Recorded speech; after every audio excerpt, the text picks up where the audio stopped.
لبیک سے شروع کرتے ہیں تاکہ تھوڑا سا انرجی آ جائے. لبیک جو ہے وہ حج کا سلوگن، حاجی کا ترانہ، اس کو خوب عشق و مستی کے جذبات کے ساتھ پڑھنا چاہیے. لبیک اللہم لبیک، لبیک اللہم لبیک، لبیک لا شریک لک لبیک، لبیک لا شریک لک لبیک، ان الحمد ان الحمد والنعمت والنعمت لک والملک لک والملک لا شریک لک لا شریک لک. لبیک اللہم لبیک، لبیک اللہم لبیک، لبیک لا شریک لک لبیک، لبیک لا شریک لک لبیک، ان الحمد ان الحمد والنعمت والنعمت لک والملک لک والملک لا شریک لک لا شریک لک. لبیک اللہم لبیک، لبیک اللہم لبیک، لبیک لا شریک لک لبیک، لبیک لا شریک لک لبیک، ان الحمد ان الحمد والنعمت والنعمت لک والملک لک والملک لا شریک لک. لا شریک لک. لبیک کے بارے میں کچھ باتیں آپ کو بتانی ہیں کہ ہم لوگ لبیک پڑھنے میں کہاں کہاں غلطی کرتے ہیں. ایک بات تو یہ یاد رکھنا چاہیے کہ پورے حج میں لبیک کے علاوہ کچھ بھی پڑھنا فرض نہیں. لبیک پڑھنا حج میں ضروری ہے، حج کے اور عمرہ کے فرائض میں سے. تو اس لیے اس کا صحیح یاد کرنا، صحیح پڑھنا بہت ضروری ہے. لبیک میں ہونے والی غلطیوں میں پہلے نمبر پر ہے، فرق آپ سمجھنے کی کوشش فرمائیے گا. صحیح ہے لبیک لبیک، اور ہم لوگ پڑھتے لبیک، یہ غلط ہے. تو ایک چیز یہ ہوگی، اس کو ذہن میں رکھ کر اب آگے چلتے ہیں. لبیک اللہم لبیک، لبیک اللہم لبیک. تو اگر ہم لبیک پڑھتے ہیں تو اس کو صحیح کرنے کی کوشش کریں. لبیک اللہم لبیک، لبیک اللہم لبیک، لبیک لا شریک لک لبیک، لبیک لا شریک لک لبیک، ان الحمد. ان الحمد. بعض لوگ یہاں حمدہ کو کھینچتے ہیں، حمدہ کو نہیں کھینچنا ہے، زبر کو کھینچا نہیں جاتا ہے. ان الحمد، ان الحمد، ان الحمد ان الحمد والنعمت. والنعمت. عربی میں جب لکھا ہوگا تو واو الف لام نون ایسا لکھا ہوگا، تو بعض ساتھی اس کو والنعمت پڑھتے ہیں، لام نہیں پڑھیں گے. والنعمت والنعمت لک والملک. لک والملک. اور آخری غلطی ہوتی ہے، وہ رنگ تو چلتی ہے لبیک کی، تو اس میں لا کھینچتے رہتے ہیں، اس کو زیادہ کھینچنا نہیں ہے.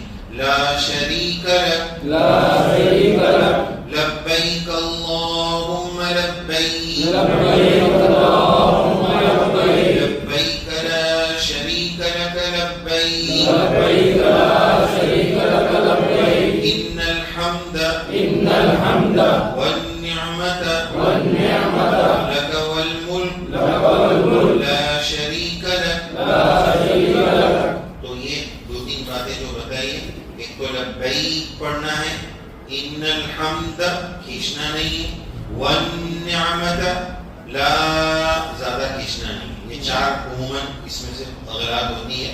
اس کو صحیح کر کے مشق کر کے اس کو محنت کرنا ہے. اپنے امام صاحب کو سنائیے، علماء کو سنائیے، اور اپنا لبیک میں صحیح کرنا.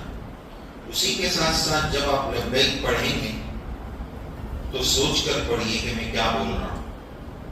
وہ سوچ کر جب بندہ بولتا ہے تو اس کے پڑھنے میں اندر سے وہ لبیک اندر سے نکلتا ہے، اس کو اس لبیک کی روح اور حقیقت پتہ چلتی ہے کہ حضرت ابراہیم علیہ السلام کو اذن فی الناس بالحج، کہ آپ لوگوں میں حج کی اذان دے دیجیے، اور ہمیں وہاں سے پکارا گیا، بلایا گیا، تو اس پکار کا ہم جواب دے رہے ہیں کہ لبیک یا رب میں حاضر ہوں، میں آپ کا غلام بے دام آپ کے دربار میں آ رہا ہوں، آ چکا ہوں. اس تصور کے ساتھ کہ میں اللہ کا بندہ اور اللہ کا غلام اللہ کے دربار میں حاضر ہو رہا ہوں، وہاں سے میرا بلاوا آیا ہے اور میں کہہ رہا ہوں کہ یا اللہ میں حاضر ہوں۔ اس تصور کے ساتھ جب بندہ کہتا ہے تو وہ اندر سے ترجمہ سمجھ کر، اس کی حقیقت سمجھ کر جب لبیک پڑھا جائے گا تو اس میں روحانیت اور نورانیت نصیب ہو۔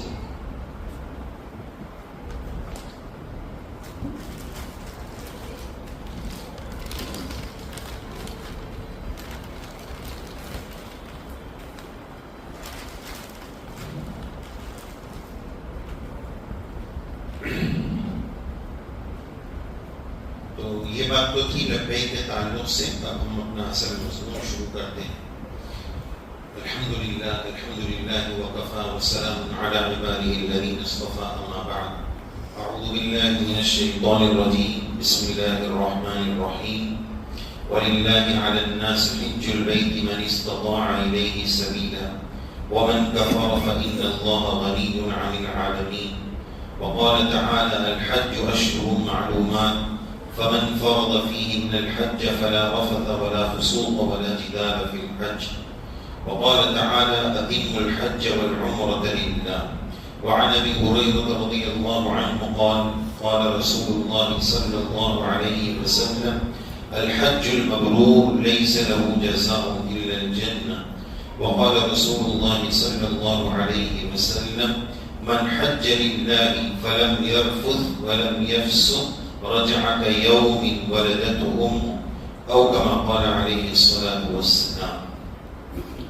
لوگ جاتے ہیں کہ اللہ کا گھر دیکھیں گے، لوگ جاتے ہیں کہ اللہ کا گھر دیکھیں گے اور ہم دیکھنے والوں کی نظر دیکھیں گے۔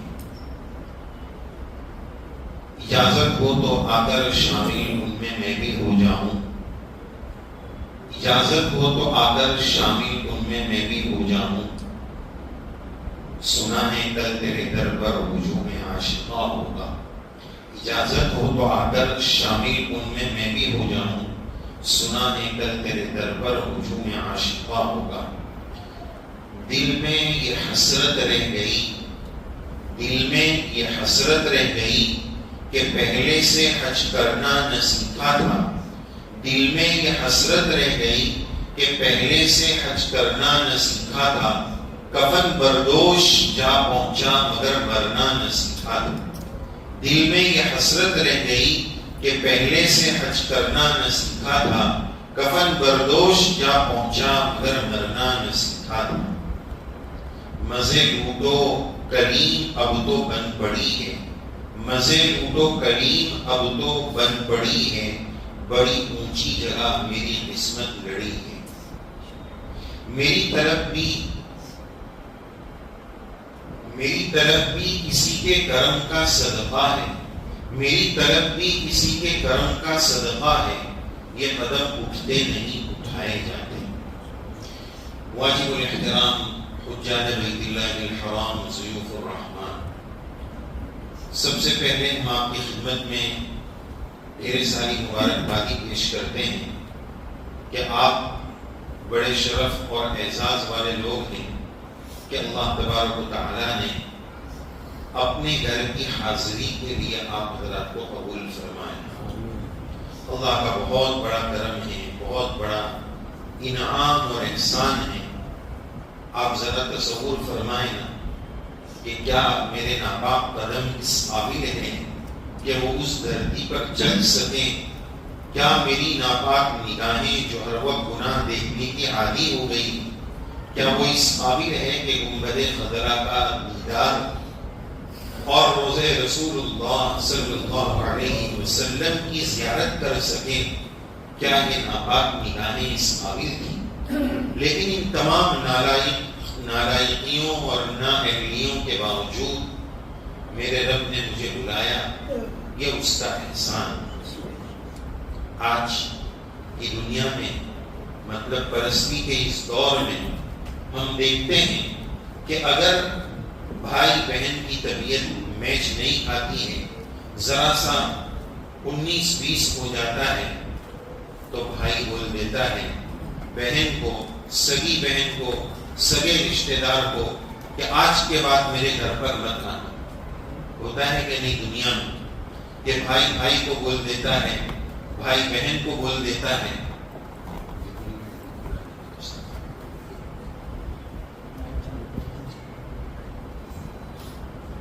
تو آپ نے دیکھا آج کی دنیا میں سگے بھائی بہنوں کو بھی بول دیا جاتا ہے کہ آج کے بعد ہمارے گھر پر مت آنا. اور اللہ کا کرم دیکھیے کہ اللہ تعالیٰ نے ہم سب کو اپنے گھر پر ان نالائکیوں کے باوجود بلایا. تو یہ کتنے بڑے اعزاز کی بات ہے, شرف کی بات ہے, کرم کی بات ہے. اللہ تعالیٰ ہمیں اس اہمیت کو اپنے اللہ تعالیٰ کے اس کرم کو اللہ تعالیٰ ہم سب کو سمجھنے کی توفیق نصیب فرمائے. تو سب سے پہلے میرے بزرگوں اللہ کا شکر ہم پر لازم ہے. ہم اپنی اوقات کو دیکھیں اور اس کے کرم کو دیکھیں تو ہمیں احساس ہوگا کہ اللہ تعالیٰ کی کتنی بڑی نوازش ہے. اور اگلی بات یہ کہ کوئی بھی حاجی کبھی یہ نہ سوچے کہ میرے پاس مال تھا اس لیے میں جا رہا ہوں. یہ سفر ہرگز مال سے نہیں ہوتا ہے. یہ صرف اور صرف لبیک کی قبولیت پر ہوتا ہے. جس کی لبیک بارگاہ الہی میں لکھی ہے اسی کو بلایا ہے. علماء نے کتابوں میں یہاں تک لکھا ہے کہ عشق کے جذبات کے والوں کو بھی یہ سفر بعض مرتبہ نصیب نہیں ہوتا ہے. ہم لوگ اپنی زندگیوں میں ایسے بہت سارے لوگوں کو جانتے ہوں گے کہ جو پوری زندگی تڑپتے رہے, مچلتے رہے کہ ہمیں بھی بیت اللہ جانا ہے, ہمیں بھی اللہ کا گھر دیکھنا ہے. تمنائیں کرتے کرتے وہ اپنی تمناؤں کے ساتھ اپنی قبروں میں جا کر دفن ہو گئے, لیکن حج پہ نہ جا سکے. میرے رب کا بلاوا آیا اور اللہ نے مجھے بلایا. یہ اس کا کتنا بڑا کرم ہے, کتنی بڑی سعادت کی بات. اللہ اس حقیقت کو ہمیں سمجھنے کی توفیق نصیب فرمائے. تو یہ سفر کوئی بھی پیسے سے نہیں کرتا ہے.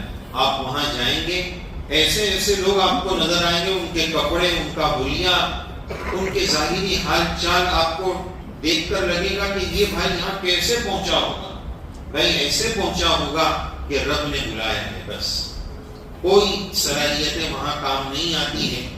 بعض علماء نے یہ بھی لکھا ہے کہ ہمارے ہندوستان میں مغل بادشاہوں نے تقریباً 950 سال تک بادشاہت کی. اس مدت میں کسی بادشاہ نے بھی حج نہیں کی.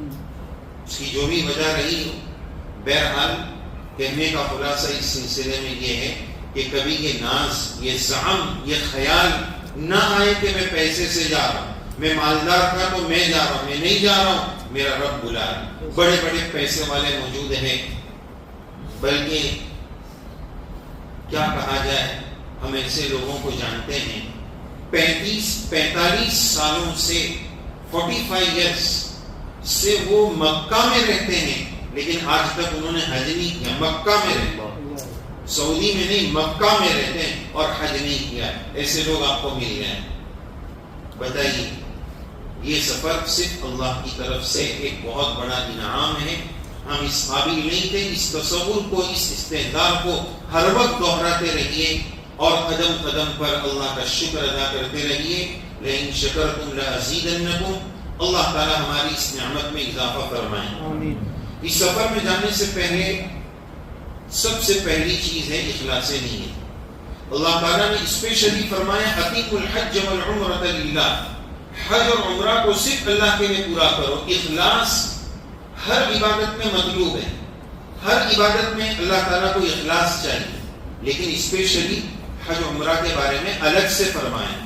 کیوں؟ اللہ تعالیٰ بندے کو جانتے ہیں کہ حج میں ریاکاری کے چانسز زیادہ ہیں, کہ ابھی سے دعوتیں شروع ہو جائیں کہ حج پہ جا رہے, دعوتیں جائز ہے, کوئی مسئلہ نہیں, کھا سکتے دعوت, لیکن اتنا شور اپنے حج کا مچانا کہ اس کی روح ختم ہو جائے, دعوتوں پر دعوتیں اڑائی جا رہی. تو 1 مہینہ پہلے سے دعوتوں کا سلسلہ, اب دعوت کھائی ہے تو اس کا بدلہ دینا ہے. وہاں سے جھولا بھر کر سامان اور کھجور اور پانی اور پھر وہ تقسیم کرنا ہے. تو یہ 3-4 مہینے تک اب یہ پروسیس چلتا رہے. تو اپنی عبادت کے اخلاص کو بچانا ہے. جیسے کہ ایک صاحب نے کہا اپنے بچے سے کہ بھائی مہمان آئے ہیں, بیٹا وہ میرا تیسرے حج کا جو کین ہے نا اس میں سے ان کو زمزم پلاؤ. ایک ہی جملہ بولا لیکن ایک جملے میں 3 حج برباد کر رہا, اس کا اخلاص برباد کر رہا. تو اپنے حج کے اخلاص کو بچانا.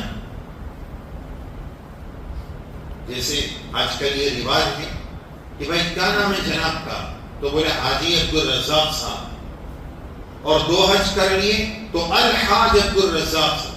3 کریں گے تو کیا معلوم کیا ہوگا, الحاج ہو جائیں. تو یہ حاجی کو ڈگری نہیں, بنی الاسلام علی 5, اسلام کی بنیاد 5 پلروں اور ستونوں پر ہے. تو حج کا فریضہ ادا کر کے کوئی ڈگری نہیں ملی ہے کہ مولانا ڈاکٹر صاحب انجینئر صاحب, یہ تو ڈگریاں ہیں کہ چلو اب سے یہ مولانا ہے, یہ مفتی صاحب ہے, یہ انجینئر صاحب ہے, یہ ڈاکٹر صاحب ہے. حج تو ایک عبادت ہے, وہ کوئی ڈگری تھوڑی ہے کیا حاجی لگا دی. جیسے حضرت تھانوی رحمۃ اللہ علیہ کے کلام میں ملتا ہے کہ کسی نے بطور مثال کے پوچھا کہ کیا نام ہے, تو اس نے کہا میرا نام حاجی عبدالرزاق. پوچھا حضرت آپ کا کیا نام ہے, تو فرمایا نمازی اشرف علی صاحب. بولے حضرت یہ نمازی کیا ہوتا ہے؟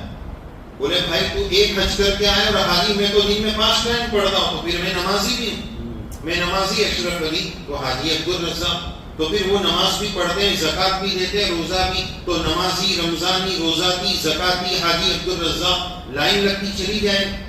آج دیکھو نا جلسوں میں کیا ہوتا ہے, جتنا بڑا نام اتنی بڑی ہستی. ادھر 1.5 کلومیٹر کے القاب ادھر لگے, ادھر 1.5 کلومیٹر القاب ادھر لگے. صحابہ میں القاب تھے, حضرت ابو بکر صدیق رضی اللہ عنہ, بات ختم. ایک نام آ گیا, بات ختم. اب یہاں تو قاری ہے, فلاں ہے, ڈھکا ہے, جو نہیں وہ سب بھی لگا دے. یہ جتنا بڑا پوسٹر, جتنے بڑے القاب. بھائی القاب سے کیا ہوتا ہے, بات میں دم کیا ہے, وہ بات دل پر اثر کرتی ہے, بس وہ ہمارے لیے کافی. بہرحال اخلاص بہت ضروری ہے. پھر اخلاص میں 2 چیزیں, میری بات توجہ سے آپ سنیے گا. اخلاص میں 2 چیزیں, ہر عمل کے اخلاص میں 2 چیزیں. ایک تو یہ کہ میں حج صرف اللہ کے لیے کر رہا ہوں, یہ ایک اخلاص ہو, اور اس کو بار بار ٹٹولتے رہنا. یہ نہیں کہ ایک بار طے کر لیا, نہیں, بار بار کہ میں اس نیت کے الٹا میں تو نہیں جا رہا ہوں, کوئی اس کے خلاف تو نہیں کر رہا ہوں, میری زبان کا کوئی بول اس کے خلاف تو نہیں جا رہا ہے. اللہ تعالیٰ کو اخلاص کا جو اپوزٹ ہے شرک, اس سے بہت نفرت ہے. اسی لیے تو اللہ تعالیٰ نے حدیث پاک میں اللہ کے نبی علیہ السلام نے اس کو شرک خفی, چھپا ہوا شرک کو اللہ معاف نہیں کریں گے. سب گناہ معاف کر سکتے ہیں, شرک معاف نہیں. اور ریاکاری کو شرک خفی کہا. ہر عمل میں اخلاص ضروری, لیکن حج میں اور زیادہ ضروری. اس لیے اسپیشل اتم الحج والعمرۃ للہ.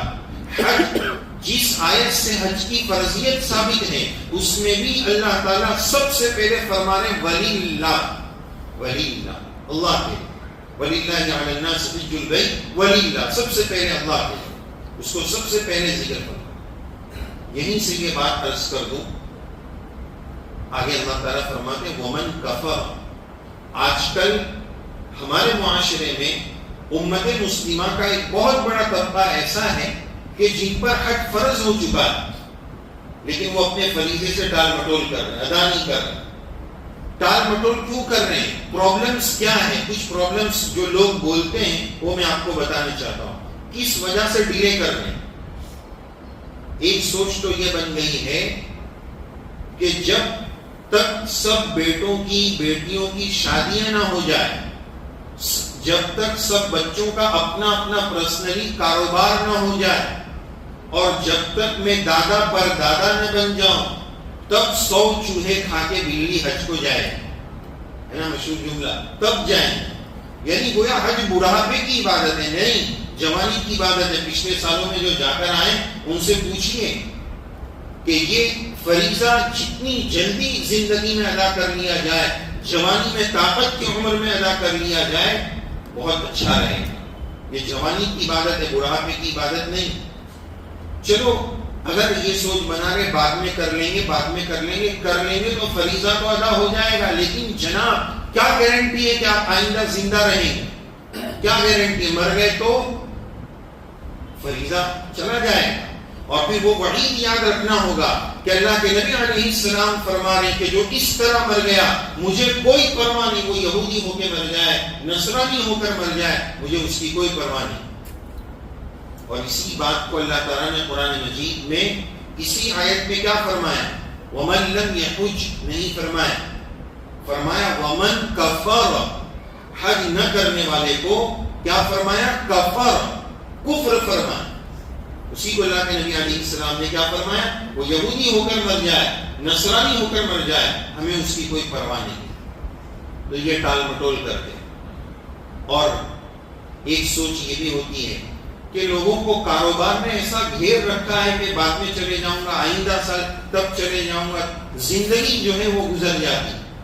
کاروبار تو ایک ایسا جھمیلا ہے کہ انسان کب نکل پائے۔ کاروبار میں برکت بہت اچھی بات ہے، 2 دکان ہے اللہ 4 کر دے، 4 کی 8 کر دے، 8 کی 16 کر دے، مبارک ہے، بہت اچھا ہے۔ لیکن اس کاروبار پر کروڑوں لعنت ہے جو کاروبار میرے دین میں رکاوٹ بن جائے، دین کے فرائض میں رکاوٹ بن جائے، ایسے کاروبار پر لعنت ہے۔ ایسا کاروبار کیا کام کا جو فریضہ ادا کرنے نہ دے۔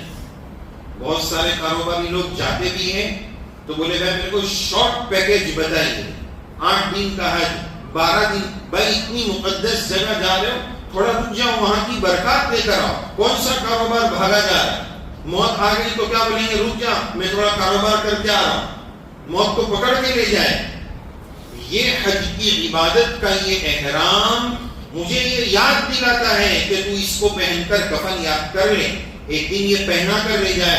آج تو نے یہ احرام اپنے اختیار سے پہنا ہے، آج تو نے یہ عطر اور خوشبو اپنی باڈی پر جو ملا ہے وہ اپنے اختیار سے ملا ہے۔ ایک دن آئے گا کہ یہ سفید کپڑا کفن کی شکل میں تجھے پہنایا جائے، تجھے خوشبو ملی جائے گی، یہ کفن کی یاد دلاتا ہے۔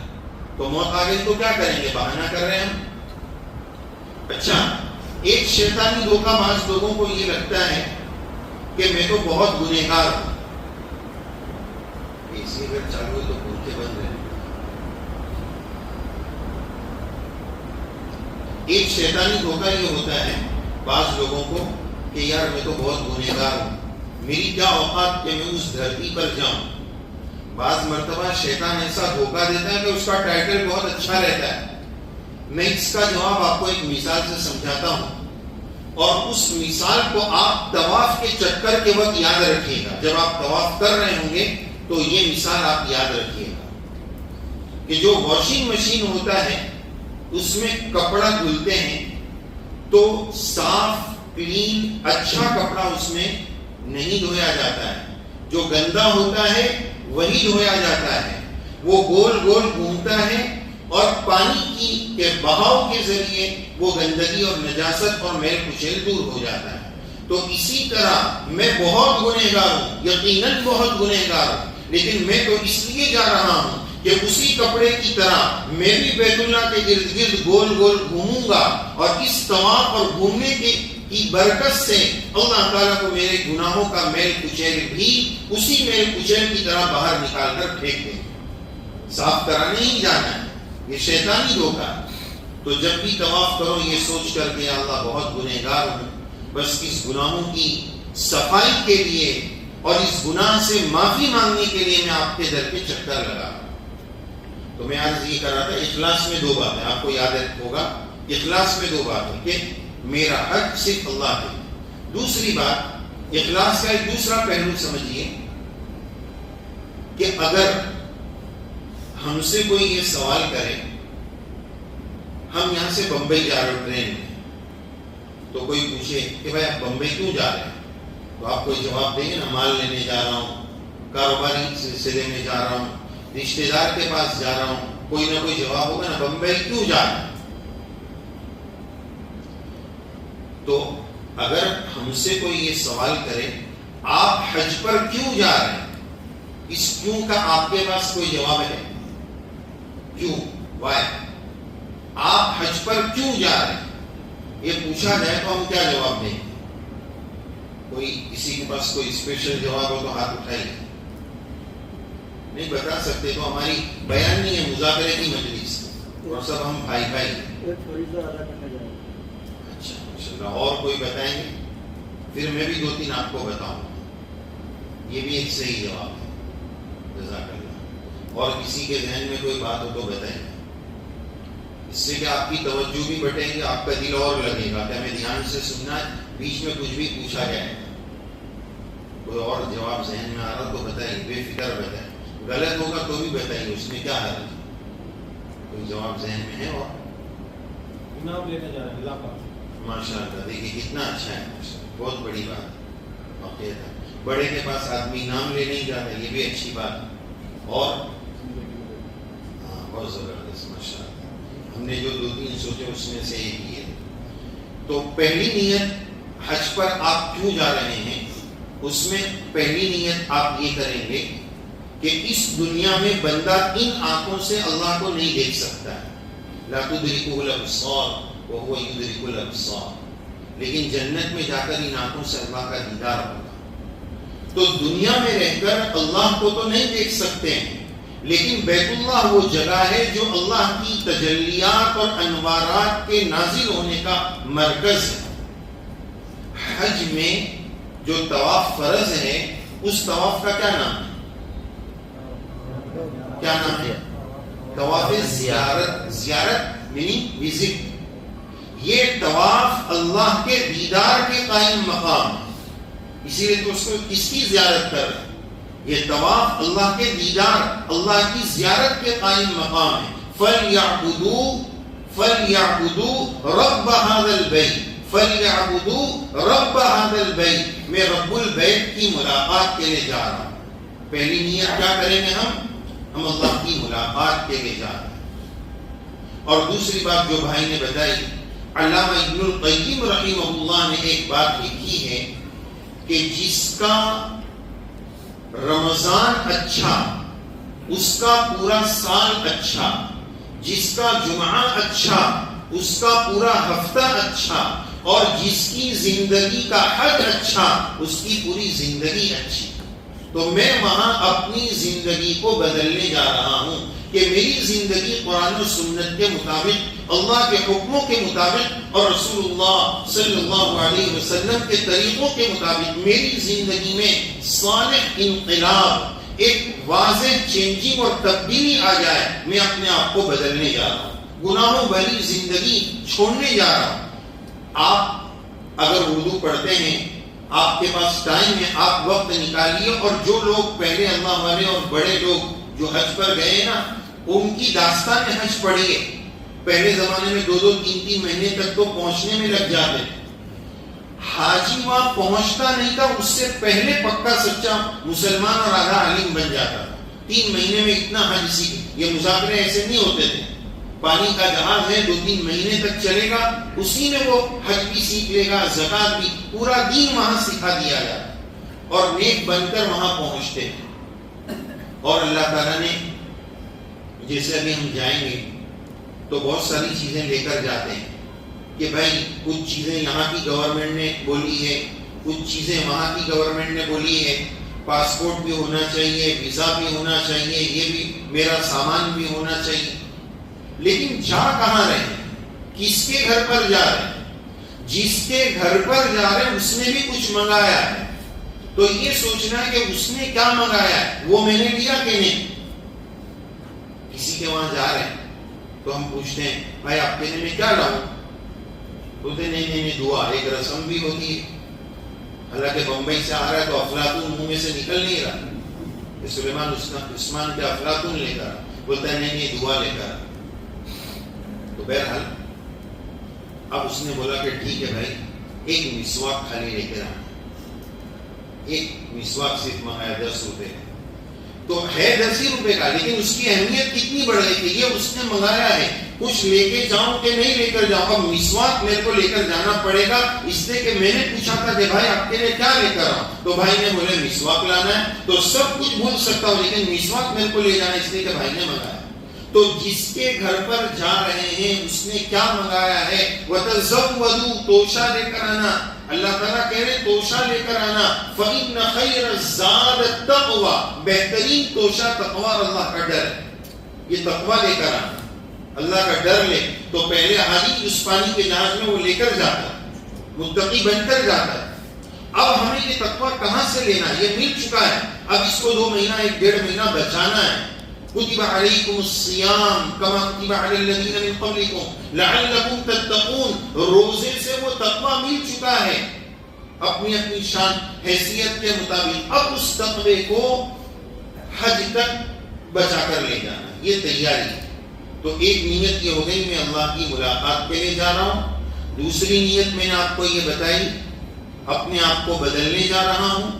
اور تیسری نیت دھیان سے سنیے، اگر اپنے علاقوں میں کوئی پرابلم ہوتا ہے تو پولیس میں اس طرح کے ڈپارٹمنٹ میں میمورینڈم دینے جاتے ہیں. گجراتی میں جس کو غالباً کہتے ہیں آویدن پتر دینے جاتے ہیں. تو وہ دینے کتنے لوگ جاتے ہیں؟ پورا واقعی جاتا ہے؟ چند مکھیا اور بڑی قسم کے لوگ جاتے ہیں کہ بھائی ہماری بستی کا یہ پرابلم ہے سر، اس کا حل نکالو. تو یہ جو حاجی جا رہا ہے اللہ کے در پر، یہ پورے عالم اسلام کی طرف سے ایمبیسیڈر اور سفیر بن کر جا رہا ہے کہ پیارے اللہ فلسطین کے حالات پر بس کرا دیجیے. یا اللہ ہم ان کی کچھ مدد نہیں کر پا رہے، بس یا اللہ یہاں ہم اس لیے آئے کہ آپ اپنا کرم نازل فرما دیجیے، رحم فرما دیجیے. عالم اسلام کے مسائل کو حل کرانے کے لیے جا رہے ہیں. اللہ کی جناب میں میمورینڈم آویدن پتر دینے جا رہے ہیں کہ یا اللہ عالم اسلام کے حالات کو درست فرما دیجیے. یہ 3 بڑی نیتیں آپ کو بتائی ہیں، یا آپ لکھ لیجیے یا تو کاغذ پر یا دل پر لکھ لیجیے کہ ان نیتوں کے ساتھ ہمیں جانا ہے. اگلی بات یہ عرض کرنا ہے، اخلاص کے بعد جانے سے پہلے توبہ، اللہ سے معافی، یہ تاکہ تقوی اور گناہوں سے پاک صاف ہو کر جائے. توبہ میں یہ بھی ضروری ہے کہ اپنی زندگی کے جو فرائض باقی، نمازیں باقی ہیں، اس کا حساب کتاب دیکھیں کتنی باقی ہے. بالغ ہونے کے بعد سے اب تک میں نے کتنی نمازیں چھوڑی. اور اپنی جیسے حج سیکھ رہے ہیں نا، تو نماز بھی سیکھنا ہے کہ اب تک ہم نماز صحیح نہیں پڑھ رہے، وہاں جا کر اچھی نماز پڑھنے والے بن جائیں، نماز بھی سیکھ کر جائیں. تو توبہ میں یہ داخل ہے کہ اپنے فرائض کو جو بھی باقی ہے قضا ہے اس کی فکر کریں. اور توبہ میں یہ بھی داخل ہے کہ جو بندوں کا حق مارا ہے اس کی حقوق کی ادائیگی کا اہتمام. بہن کی میراث دبا لی، بہت ساروں کا قرض دبا لیا ہے. ٹوپی گھما رہے نا آج کل لوگ، اس کی ٹوپی اس کے سر پر، اس کا قرض اس کے سر پر، اور کھا پی کے پھر حج عمرے کر سب کا پیسہ دبا لیا، حج پر جا. کیا فائدہ ہوگا؟ حرام. ابھی مولانا پڑھ رہے تھے وہ حدیث پاک، وہی بات ہو گئی. حرام مال سے حج اللہ کی بارگاہ میں قبول نہیں ہوگا. بیت اللہ شریف کا ایک حصہ آپ نے دیکھا ہوگا جس کو حتیم کہا جاتا ہے، آپ جانتے ہوں گے حتیم.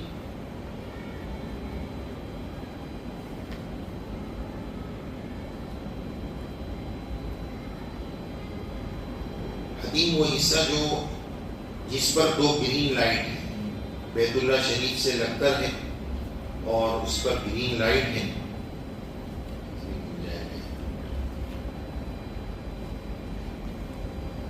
یہ بیت اللہ کے جو حصہ ہے اتنا، وہ ادھر 2 گرین لائٹ ہے دیوار، اس کو حتیم بولتے ہیں.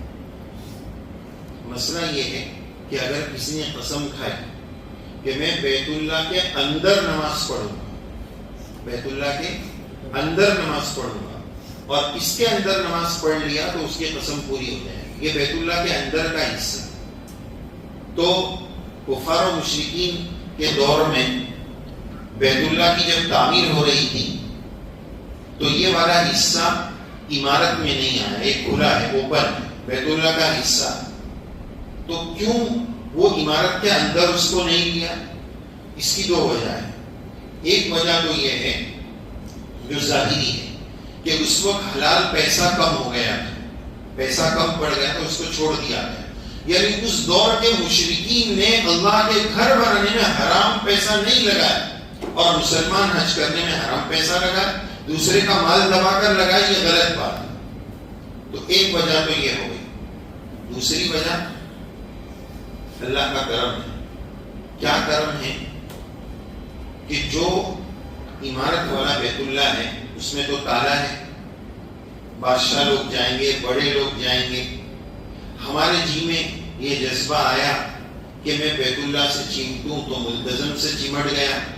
جی میں آیا گھوموں تو طواف کر لیا، ملتزم سے چمٹ لیا، بوسہ لے لیا، حجر اسود کا موقع مل گیا. تو لیکن جی میں یہ آیا کہ بیت اللہ کے اندر جاؤں تو کیسے جائیں گے، وہ میرے لیے تھوڑی چابی لائے گا. تو اللہ نے ہم غریبوں پر رحم فرمایا کہ تیرے جی میں آئے بیت اللہ کے اندر جانا تو ادھر آ جانا، تو بیت اللہ کے اندر آ گئے. غریبوں پر کرم ہو گیا. ورنہ پیسے کم ہو گئے تو اللہ کا گھر بن رہا تھا، اللہ کے لیے کیا مشکل تھا. ڈالروں کے پوٹلے برس جاتے، اللہ بھیج دیتے لو بناؤ میرا گھر. لیکن یہ غریبوں پر کرم ہو گیا کہ تم اس میں آ جاؤ گے تو بیت اللہ کے اندر آ گئے. میں بات کو عرض کر رہا تھا، حلال پیسے کا انتظام. کسی کا مال دبایا ہو تو یہ بھی توبہ کے اندر داخل ہے. اس کے بعد اگلی بات توبہ کے بعد اگلا نمبر ہے حقوق العباد کی ادائیگی اور نیت کی بات بھی آپ کے سامنے ہوگی. نیت میں ایک بات یہ بھی یاد رکھیں، ہمارے استاد ہیں حضرت شیخ یونس صاحب جونپوری رحمۃ اللہ علیہ، حضرت نے ہمیں ایک بات بتائی تھی کہ ہر عمل کا ایک ظاہر ہوتا ہے اور ایک باطن ہوتا ہے. جیسے یہ ہمارا جسم ہے یہ ظاہر ہے، روح اور آتما یہ باطن ہے. دو چیز مل کر کوئی چیز بنتی ہے، ظاہر اور باطن. تو حضرت نے فرمایا ہر عمل کا بھی ایک ظاہر ہوتا ہے اور ہر عمل کا بھی ایک باطن ہوتا ہے. عمل کا ظاہر مضبوط ہوتا ہے اتباع سنت سے، اور عمل کا باطن مضبوط ہوتا ہے اخلاص نیت سے. یعنی جو عمل جتنا اللہ کے نبی علیہ السلام کے عمل سے میچ کرے گا، اس کے مطابق ہوگا، اس کا ظاہر مضبوط ہو جائے گا. اور عمل کے باطن کو مضبوط کرنا ہے تو جتنا اچھی نیت سے وہ عمل کیا جائے گا اس کا باطن مضبوط ہو جائے گا. اس کے بعد اگلی بات یہ عرض کرنی ہے، اس سفر میں جانے والوں کی ایک مثال عرض کروں کہ ایک بچے کو میں نے ابھی سوال قائم کیا تھا کہ کیوں جا رہے ہیں، اس پر یہ مثال سمجھیے گا. ایک بچے کو ایک ماں نے، الحمدللہ یہ جتنی باتیں آپ سنیں گے انشاءاللہ یہ ہماری کتاب آئی ہے. اللہ تعالیٰ مولانا عیسیٰ صاحب پر اپنے کروڑوں کرم نازل فرمائے. اللہ تعالیٰ نے بہت اچھے عالم آپ کو نوازے. ماشاءاللہ بستی میں اور بھی علماء کرام کی خدمت ہے. تو مولانا نے آپ حضرات کے لیے شرط ہے کہ جو حضرات حج میں جانے والے ہوں ان کے لیے مولانا کی طرف سے بطور ایصال ثواب کے ایک ایک کتاب حجاج کرام کی خدمت میں بطور ہدیہ پیش کی جائے. تو یہ جانے والے حضرات ہی ہیں اور اردو جاننے والے حضرات ہی ہیں. انشاءاللہ چند دنوں میں ہماری یہ کتاب گجراتی اور ہندی میں بھی آ رہی ہے، تو انشاءاللہ وہ بھی مولانا کو پہنچا دی جائے گی. تو جو باتیں کہی جا رہی ہے تقریباً یہ سب باتیں ہماری اس کتاب میں آپ پڑھ سکتے ہیں بات، لیکن سننے میں وہ بات زیادہ سمجھ میں آتی ہے. کچھ باتیں ہو سکتا ہے جو اس میں نہ بھی ہو. بہرحال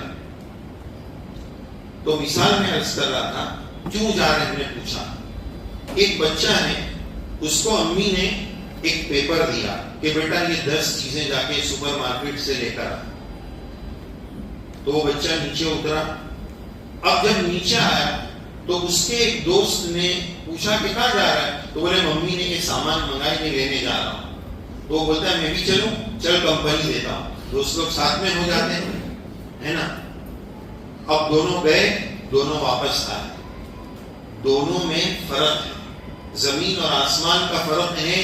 ایک مقصد لے کر گیا تھا، جھولا لے کر گیا تھا، جھولا بھر کے لایا. ایک کمپنی دینے گیا تھا، خالی ہاتھ گیا تھا، خالی ہاتھ واپس آیا. اسی طرح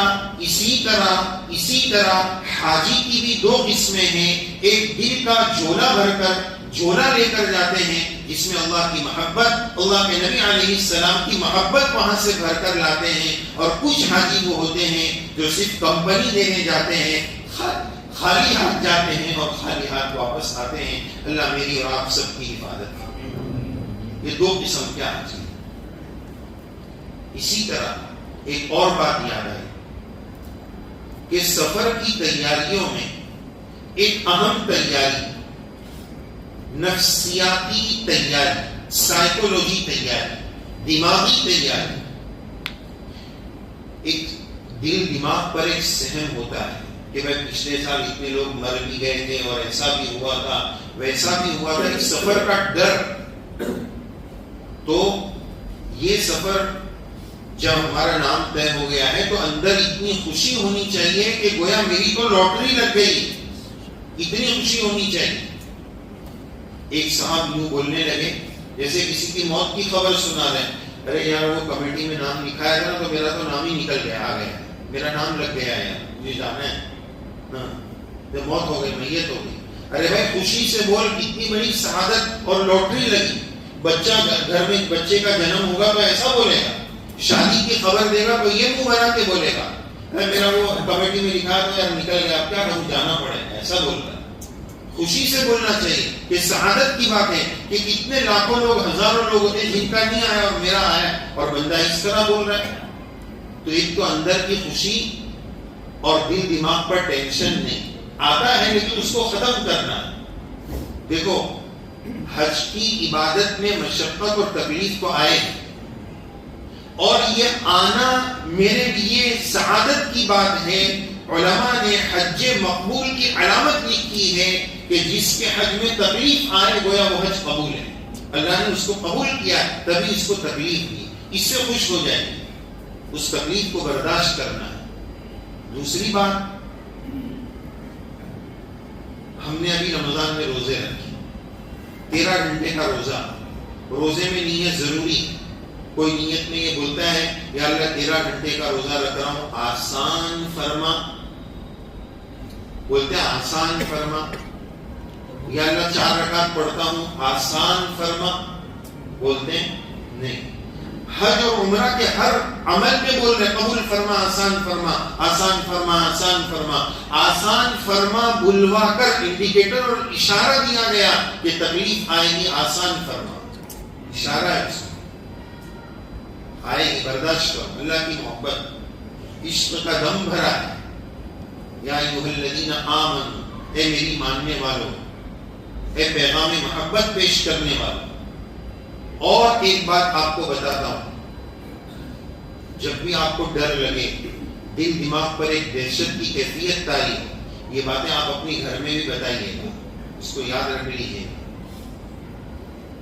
جب آپ کو بہت، یہ میں اس لیے کہہ رہا ہوں کہ عورتیں زیادہ ڈرتی اور کبھی کبھار ڈراتی بھی ہیں، اور ابھی سے اپنے شوہر کو حاجی بھی بنا دیتی ہے. حاجی وہاں تو ایسا ہوا تو حاجی صاحب بھی گھبرا جائیں گے.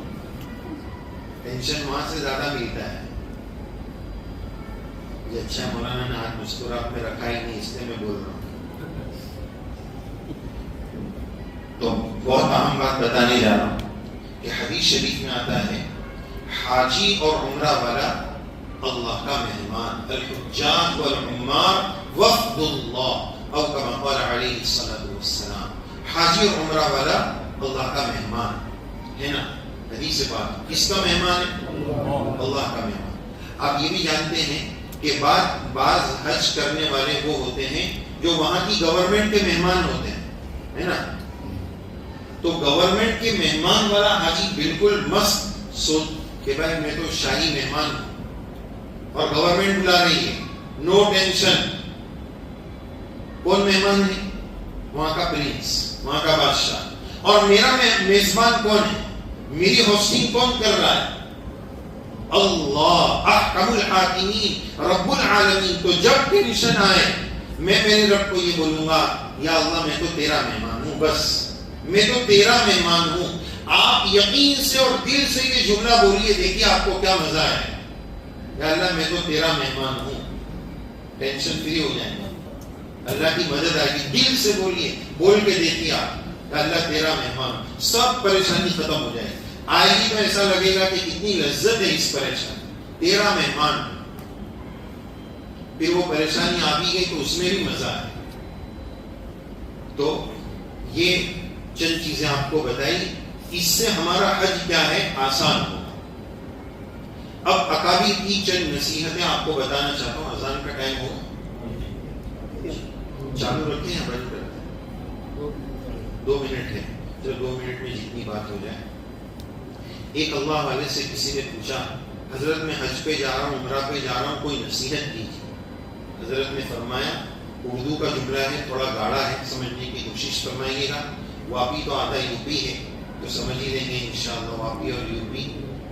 فرمایا لرزتے لرزتے جاؤ اور ترستے ترستے آؤ. کانپتے ہوئے, لرزنا کانپنا, میں اس مقام کے قابل ہوں ہی نہیں, ڈرتے ڈرتے جاؤ. ترستے ہوئے آؤ کہ میں نے اس مقام کا حق ادا نہیں کیا. یہ ان کو نصیحت فرمائی. لرزتے لرزتے جاؤ اور ترستے ترستے آؤ. ایک اللہ والے بزرگ فرماتے ہیں کہ اس سفر میں ناشکری مت کرو, بے صبری مت کرو اور کوئی کام دیکھا دیکھی مت کرو. ناشکری مت کرو, یار کب میرا نمبر آئے گا, کب سے لائن میں کھڑا ہوں. بے صبری مت کرو, اللہ کا شکر ادا کرو. ہر مقام پر پہنچ جانے کے بعد اللہ کا شکر ادا کرو. الحمدللہ بمبئی تو پہنچ گئے, الحمدللہ فلائٹ میں تو بیٹھ گئے, الحمدللہ میقات تو آ گیا. اللہ کا شکر ہر موڑ پر ادا کرو. اللہ آگے راستے آسان کرے. تو ناشکری مت کرو, بے صبری مت کرو اور کوئی کام دیکھا دیکھی مت کرو. وہ ایسا کرا نہیں, سیکھ کر کرو. ارینا مناسک, سیکھ کر کرنا. کوئی کام دیکھا دیکھی نہیں. دیکھا دیکھی میں بڑی گڑبڑ ہو جاتی ہے. ایک مرتبہ ایسا ہوا کہ ایک بزرگ تھے تو وہ ان کے چاہنے والے چند لوگ ساتھ میں طواف کر رہے ہیں. ہوتا ہے نا بزرگوں کے ساتھ سب مل کر طواف کر رہے ہیں. تو بزرگ اللہ والے آگے آگے طواف کر رہے تھے اور مجمع جو ہے پیچھے طواف کر رہے. تو وہ حضرت کا رومال ایسے گر گیا نیچے. تو وہ حضرت لینے کے لیے ایسا جھکے تو پورا مجمع بھی وہاں جھک گیا. حضرت جھکے نا, اس لیے جھکنا کوئی سنت ہوگا, اسی لیے تو حضرت جھکے. یہ کب ہوتا ہے؟ سیکھ کر نہیں کیا. آپ بڑے مبارک لوگ ہیں, سیکھنے کی نیت سے جمع ہو. اور 3 دن ماشاءاللہ آپ دے رہے, بہت بڑی بات ہے. لیکن بہت چھوٹی بات اس لیے کہ 3 دن کو زیادہ نہ سمجھیں. لوگ 3 مہینہ سیکھتے ہیں اور سیکھنا ہے اس کو. جتنا سیکھیں گے اتنا کم. اور ایک اللہ والے فرماتے ہیں جلد بازی نہیں کرنا, کسی چیز میں جلد بازی نہیں, اور سیکھ کر کرنا. دیکھ کر کرنے کی ایک مثال کہ وہ ایسا کر رہا ہے. اب امام صاحب عید کی نماز کے موقع پر عید کی نماز کا طریقہ بتاتے ہیں. تو بعض لوگ بولتے ہیں کیا امام صاحب پکا رہے ہیں, یوں کرو, اللہ اکبر. اتنی بات کو سمجھ میں نہیں آتا. ایک کام کرتا ہوں, چھوڑو امام صاحب کو بولنے دو. ایک کام کرتا ہوں, بازو والا جو کرے گا نا وہی کروں. وہ بازو والا بھی یہی سوچتا ہے کہ وہ جو کرے گا تو پوری لائن چوپٹ ہے. سب سوچ لیتے کہ میں اس کو دیکھ کے کر لوں گا, میں اس کو دیکھ کے کر لوں گا, لائن پوری خالی ہے. مجھے خود سیکھ کر کرنا. ایک واقعہ سچا آپ کو سناؤں. ایک بڑے میاں سعی کر رہے تھے. سعی جانتے ہیں, صفا مروہ کی سعی. تو وہ صحیح پہ صحیح کیے جا رہے, صبح سے شام ہو گئی صحیح کر رہے. تو ان کے ساتھ والا جو صحیح کر رہا تھا وہ تو کر کے چلا گیا. وہ شام کو واپس دیکھا تو چاچا تو صحیح میں لگے ہوئے. کتنے نیک چاچا ہے, یہ صحیح ختم ہی نہیں ہوئی. تو چاچا سیکھ کے نہیں گئے تھے. چاچا کیا سمجھے کہ جیسے فرض نماز ہوتی, امام صاحب بولے اللہ اکبر السلام علیکم, تو سب کی نماز ساتھ میں شروع ساتھ میں ختم. اب وہ دیکھتا تھوڑی ہے کہ کون آ رہا ہے کون جا رہا ہے. وہ سمجھے کہ سب صبح سے کر رہے ہیں, یہ سب جائیں گے تو میں جاؤں گا. وہ جا ہی نہیں رہے مجمع. ارے جانے والے کتنے چلے گئے, وہ سمجھ رہے وہی مجمع ہے. یہ کیوں ہوا؟ سیکھ کر نہیں. ایک تیسری آخری مثال پھر اثر کے بعد تیسری ایک اور مثال سمجھ لیجیے, اس سے آپ کو اندازہ آئے گا کہ سیکھنا کتنا ضروری ہے. ایک بڑے میاں نے اتنا سنا تھا کہ طواف کرنا ہے, صحیح کرنا ہے. طواف سب کر رہے تھے, کر لیا. اب انہوں نے صحیح سیکھی نہیں. تو وہ صحیح یعنی گجراتی صحیح. وہ سمجھے کہ مسجد حرام کے دروازے پہ بڑے بڑے رجسٹر لے کے لوگ کھڑے ہوں گے تو صحیح کرنے کا سگنیچر کہ بھائی ہاں میرا طواف ہو گیا, اس کی سگنیچر کرنے کا, صحیح کرنے کا, وہ صحیح سمجھے. واقعتاً یہ سب سچے واقعات ہیں. یہ سب کب ہوتے ہیں؟ جب ہم سیکھ کر نہیں کرتے. تو ایک ایک چیز صحیح ترتیب پر سیکھ کر کرنا ہے. اور علماء کرام کی خدمت میں بھی، اور جو حضرات حج سکھاتے ہیں یا تھوڑی بہت مسائل کی اور حج کی معلومات رکھتے ہیں، ان کی خدمت میں ایک بات عرض کروں گا کہ اللہ کے نبی علیہ السلام نے جو حدیث پاک میں فرمایا خذوا عنی مناسککم، مجھ سے حج سیکھو.